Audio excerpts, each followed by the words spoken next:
Now, North Carolina Democratic Governor Josh Stein finally broke his silence over the murder. He wrote in a post, "I'm heartbroken for the family of Iryna Zarutska, who lost their loved one to this senseless act of violence, and I'm appalled by the footage of her murder. We need more cops on the beat to keep people safe. That's why my budget calls for more funding to hire more well-trained police officers. I call upon the legislature to pass my law enforcement recruitment and retention package to address vacancies in our state and local agencies so they can stop these horrific crimes and hold violent criminals accountable." Now, he's getting absolutely slammed for writing something like this. People are writing on places such as X, "What on earth are you talking about, Governor? DeCarlos Brown was arrested 14 times. The police did their job. It's your job to sign into law bills that keep career criminals in jail." Others wrote the police already had arrested him. The problem is that Democrats keep releasing him. You are tone deaf, Governor. Another person wrote that the idea that you are using the tragic killing of this young woman to advance your bill is despicable. Can I get your reaction, Jeff? No, I mean, I couldn't agree with these critics more. I mean, it is an indictment of our criminal justice system. These judges are allowing these criminals to go back out on the streets. I mean, the police did their job. That's exactly right. Arrested over and over and over again. And the judges kept releasing him over and over and over again. And now a young woman is killed, should not have been, because this guy was not behind bars like he should have been. And this happens all over the country. This happens in my hometown of New Orleans, where we have liberal judges constantly releasing criminals onto the streets that then go out and kill people. New York, all the other big cities in our country. So, yeah, our criminal justice system is broken. That's why we need help from the Trump administration to try to fix it.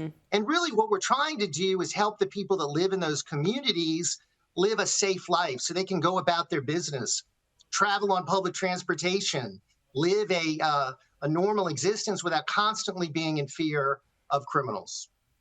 I want to move on to another story that's come out today. The Bureau of Labor Statistics admitted that more than 900,000 jobs that Joe Biden claimed to have created were never actually created at all. The Bureau of Labor Statistics has revised down their job numbers from April 2024 to March 2025 by 911,000 jobs. Now, White House Press Secretary Caroline Leavitt said that the revision on record proves that President Trump was right and that Biden's economy was a disaster. Jeff, this means that there were virtually no jobs created in the last year of the Biden administration. Well, it was all a lie. The president should have fired the BLS director because they were using phony numbers.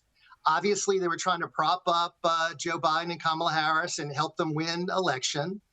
President Trump inherited a bad economy. I mean, the narrative was that Biden and Harris did such a great job for the economy. Look at these jobs. Well, they're phantom jobs. They didn't exist. And you had Jerome Powell helping, and that's the Federal Reserve chair, helping Biden and Harris by lowering interest rates. Now he's not doing it. He's trying to hurt the Trump administration. So we had a rigged system in 2024 trying to help Biden and Harris win. Thankfully, the American people saw through it. Because, you know, even though the stats said the economy was doing well, I think people felt that it wasn't. And they knew that there was something wrong. And that's why they elected Donald Trump, because they wanted to change. Well, let's talk about the Democrats and who they're defending at the moment. Last week, the US military hit a Venezuelan boat in the southern Caribbean carrying drugs to America. So 11 suspected Tren de Agra narco terrorists were killed in the strike, and Vice President J.D. Vance wrote on X, "Killing cartel members who poison our fellow citizens is the highest and best use of our military." But of course, anti-Trump personalities have kind of hit back at this. One person claimed killing the citizens of another nation who are civilians without any due process is called a war crime. And of course, J.D. Vance hit back saying, "I don't give a beep." I think J.D. Vance is right about this. I mean, who are the Democrats trying to defend here? Hey, the Democrats' constituency are criminals, illegal aliens. Their poster child is Kilmar Abrego Garcia. Yeah. They're all worried about these drug dealers that were blown away by our military, that they didn't get due process. They were bringing poison into our country to kill Americans. So the Democrats, those are the people the Democrats care about. They don't care about the people that are victims of crime, the people that are trying to make a living, the law-abiding folks. They're focused on the criminals and the illegals. And that's just the difference between the two parties. And we're going to see this play out over the next year until the midterm elections. But this is a winning strategy for the Trump administration. Close the border, deal with the illegal immigration problem here, and try to stop the flow of drugs into our country and declare war on the cartels. And I think we're really getting serious in going after the drug cartels now. Absolutely.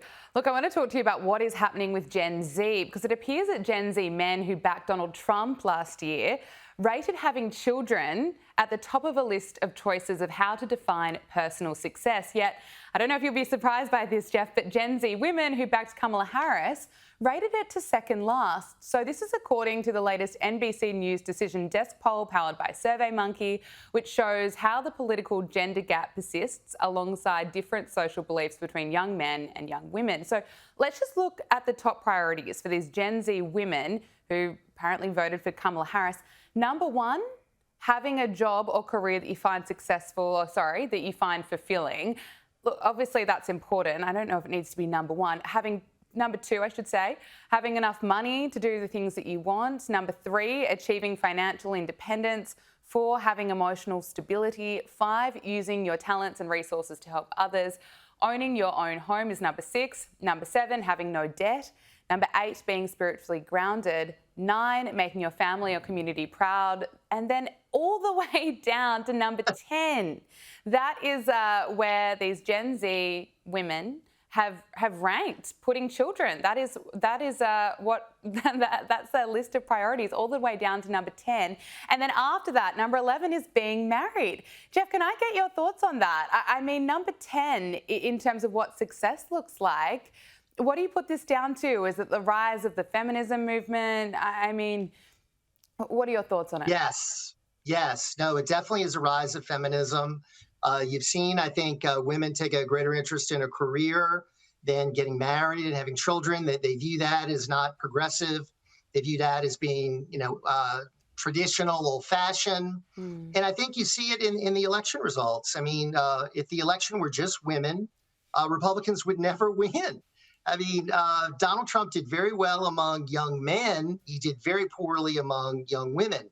So there's a massive gender gap that's getting bigger as the years go by. So that is a problem. I mean, the United States is not having the kind of fertility rate that we need to replicate our population and to grow our country. So I know people like Elon Musk and others are very worried about that. And I think it is a very serious problem. So I don't know what it's going to take to bring men and women together politically, to have interest in having families again. But right now, it's not there. And just from my observations of traveling around, it looks like the marriage rate is going down. It looks like people are staying single longer. Mm-hmm. And if they do get married, fewer are having kids. And certainly you're not seeing the kind of larger families that you had. Like, I come from a family of 6. You don't see that very often at all anymore in our country. Yeah, same here in Australia. The birth rate decline is a huge problem. Look, I want to talk to you about Donald Trump speaking at the Museum of the Bible in Washington yesterday. And he was also bringing a new focus to news that the Biden administration weaponized the federal government against Christians, including the pro-life movement. Now, this task force to eradicate anti-Christian bias is chaired by Attorney General Pam Bondi. And after a preliminary review of federal agencies and departments, the task force uncovered numerous instances of anti-Christian bias during the Biden administration. Jeff, what more can you tell us about this? No, there's no doubt that that is accurate. The FBI was targeted to go after Christians, to go after traditional Catholics, to go after pro-life supporters, throwing people in jail that were protesting outside abortion clinics, considering those that went to Latin Mass as being potential terrorists. I mean, it's obscene what was really done in the Biden administration to go after traditional religious conservative Christians. And I'm glad the president is bringing it up. I'm glad he's talking about anti-Christian bias. You don't hear that much from political leaders about that. And I'm glad the president's bringing it up. And there's also discrimination against Christians that's going on in many countries around the world. They're being targeted, they're being persecuted, and sadly, in many cases, being killed. So hopefully this will lead to more attention on that important issue. Absolutely. Finally, Bill Maher has admitted that Donald Trump actually had a point about liberal elitist institutions such as Harvard exposing the university's diversity myth. Listen to this. Yes, you can move too far left. And when you do, you wind up pushing the people in the middle to the right. At its worst, Canada is what American voters think happens when there's no one putting a check on extreme wokeness. They say in politics, liberals are the gas pedal and conservatives are the brakes. And I'm generally with the gas pedal, but not if we're driving off a cliff. Sweden opened its borders to over 1.5 million immigrants since 2010, and now 20% of its citizens are foreign-born, and its education system is tanking, and it has Europe's highest rate of gangland killings, to which liberals say blaming immigrants for the rising crime rate is racist. Yeah, but is it true? Of course it's true. It's not a coincidence the quality of life went down after the Somali gangs started a drug turf war using hand grenades. Calling it racist doesn't solve the problem. Jeff, can I get your reaction? I love the fact that Bill Maher every now and then speaks 100% the truth. Ever since he had dinner with Donald Trump, he has sort of been red-pilled. I mean, he's sort of moving to a more sensible direction. I mean, he used to be so far left. I mean, we couldn't even relate to him. But now he's speaking common sense on a lot of issues. And I'm glad to see it because he's a popular talk show host. He has a big audience. And maybe he's influencing some of these people that are watching him to see things differently. We certainly don't see it with the late night comedians. They're hopeless. But I think Bill Maher is someone that has really seen the light on a lot of these issues. So I'm glad to see it. Jeff Crouere, thank you so much for your time. Love having you on Power Hour.